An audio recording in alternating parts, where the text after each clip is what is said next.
guys, gawa tayo ng mangga pudding. Idadice ko lang yung aking mangga, gata at saka ibab lang ang sangkap.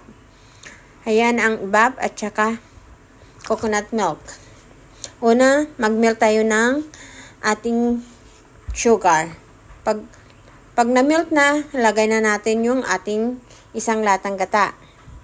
Pagkatapos nyan, imi-melt din natin yung ating gelatin powder.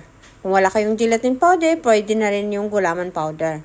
Tapos, kailangan strainer yung ating gulaman powder, ang gelatin powder para hindi siya mabubuo. Ang apoy nito, mahina lang. Tapos, isusunod na natin yung ating iba. Pagluto na, ilagay na natin yung second can natin ng coconut milk. Lutuin lang natin hanggang mahinang apoy hanggang maluto siya yung ating gata. Halo-halo lang para hindi dumikit. Halo-halo lang hanggang dumikit. Tapos, pagluto na, ilipat na natin sa ating lagayan. Depende kung saan nyo ilagay.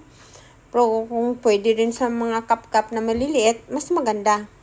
Tapos, ipalamigin natin bago natin ilagay yung ating mangga. Kailangan malamig siya bago siya ilagay para hindi mag-asim yung ating mangga. Pagkatapos nyan, paglagay niyan,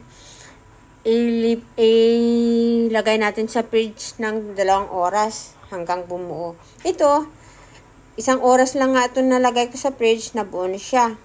Kaya guys, kain na tayo. Ang sarap niyan. Hindi siya matamis. Try ninyo kasi uso yung mangga sa atin sa Pinas. Okay guys, thank you for watching. Bye-bye. Thank you.